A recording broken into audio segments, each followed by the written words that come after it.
What is up, YouTube? So, super cool day. I finally bought a cafe racer. Yes, I know, cafe racer, super hipster of me, ridiculous, but something I've wanted to do for the past 3 years, and today's pretty much the first day that I actually get to go and really work on it. So I'm about to head to my dad's house, and this will be the cafe racer build blog. So let's get this shit show on the road. But first, the newest purchase, the Focus RS. So, let's get to going. So the purpose of this build is, well, who doesn't like watching little build montages? I mean, why not? If I'm gonna build a cafe bike, I might as well put it on YouTube.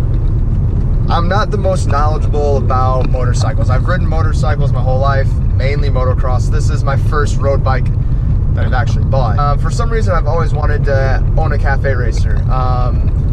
You know, something from the 70s, you know, nothing into the 80s or anything like that. And the Honda, the CBs have always stuck out to me. You know, Yamaha Viragos, when done correctly, look really cool too. But for whatever reason, the CB platform, you know, whether it's a 350 or a 500, 750, it doesn't matter. Kind of pulled out in front of that car. Hold on. All right. So, it's always interested me, and I looked for 3 years trying to find a bike, and finally this past Father's Day on Sunday I found a bike. So my dad and I went down and got it, and it's gonna be a little father-son project. My dad's very knowledgeable about bikes. He rebuilds bikes in his spare time. It's just what he does, bikes and snowmobiles.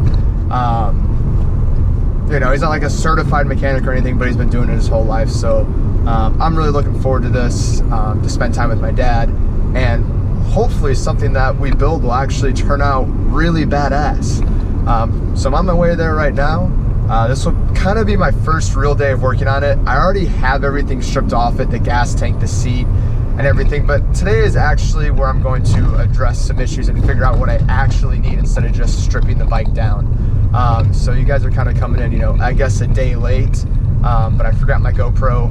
I'm gonna try to document this whole entire build process in short videos, you know, probably under 10 minutes, but I don't know. I'm a horrible video editor, so bear with me if the footage sucks, and but hopefully you guys like how the bike turns out, and yeah, I'll see you guys at my dad's house in the next cut. So I'll show you guys around the garage in the front. 2010 XRS, 2018 Iron Dog, 2017 KTM 300 XC, 2015 KTM 250 XCW. That one's mine. I didn't buy it. I would be absolutely dead broke if I bought these 4 toys. But yeah, these snowmobiles gotta go into storage here soon.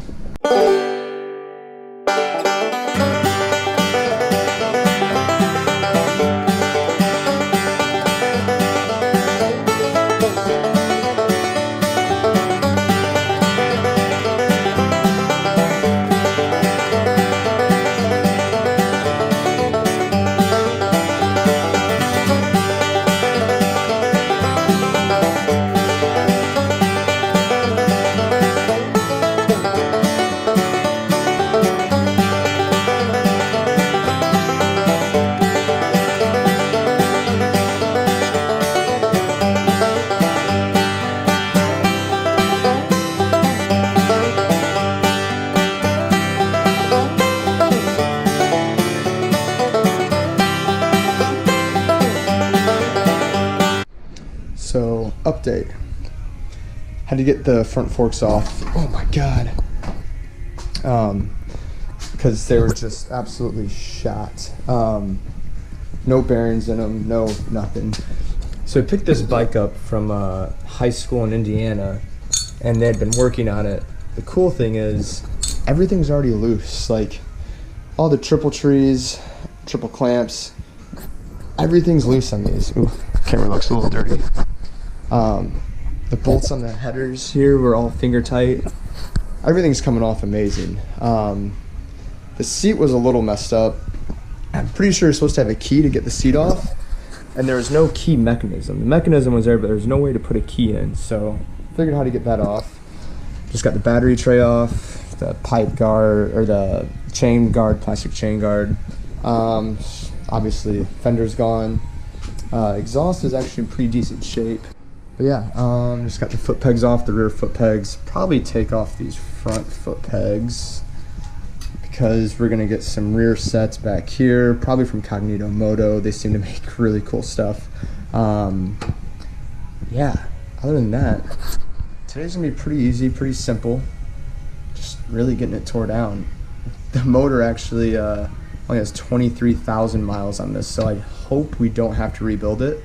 But obviously we have a bunch of electrical work, wiring to do. Yeah, and that is gonna be the main nightmare.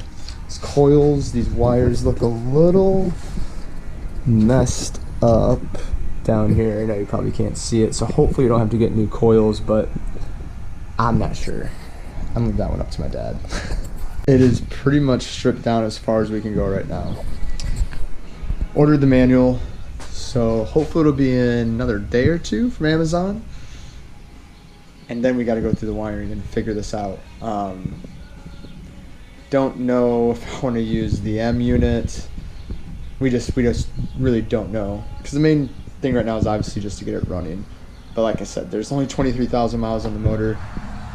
I don't even think I need new gaskets or anything. It's not leaking hardly any oil. It's actually in really good shape for a $500 bike. It's absolutely filthy. Like, this dust is so thick. Oh, but yeah, gotta order new taper bearings for these because these used to be ball bearings. So I gotta get taper bearings in there. And I mean, aside from that, I mean, obviously shocks gotta go. Trying to figure out what kind of tray I'm gonna put down here, whether it's gonna be deep or shallow. You know, obviously we're gonna have to detab. All of this is getting detabbed here. I'd like to do some rear sets back here and eventually get to a rear disc brake hub conversion. Probably change it to 19-inch wheels, front and rear. I think I'm just gonna keep these forks. I wanted to go with a little bit beefier fork. These are 35 millimeters, I believe. But luckily my buddy owns a suspension shop, so those will get sent out to him probably next week. I gotta clean everything up. But yeah, I just hope this rewiring fiasco goes right. Just gotta wait for the manual, and like I said, hopefully that'll be in this week and we can somewhat start getting this figured out as far as getting it running. And then after that, get it running, clean some stuff up, and then really start working with the dimensions of the bike, seeing, you know, what it looks like and where we want to cut the frame, and really just trying to get the schematics of everything laid out. So pretty excited. Everything is coming off way too easy right now, so I'm a little bit worried because it just makes me think that it's not going to go back together. It's not going to start. Everything's going so well right now with this that I'm a little bit worried. So we'll see. I think it's going to be a very interesting project, and I'm super pumped. And then I want to do a custom fabbed exhaust. My dad's best friend is an amazing metal fabricator. He does some of the coolest projects I've ever seen, whether it's artwork or anything. But I don't know, that's just a lot of TIG welding, a lot of pipe bending. Maybe later on down the road in 2 years or so I might do that, but I really want to do a custom exhaust that's unique instead of just it'll still be a 4-into-1, but just different angles and just something different that catches your eye from other builds that you see. Everyone has a 4-into-1 or, you know, or 2-into-2, whatever it is. It's just, I really want to do that, but it's going to be some money, so we'll see. And then I'm going to part all of this out at some point, everything that I'm not going to use. We don't know if we're going to use this OE tank.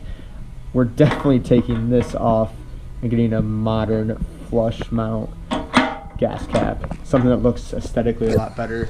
Headlight buckets, just everything. Carbs got to be rebuilt. A lot of work. It'll be interesting. But yeah, until next time, I'll see you guys when we get the manual. What are you boys doing? What are you doing, Chip? Oh, baby, okay. Trying to come home with me? Bye, Chippy.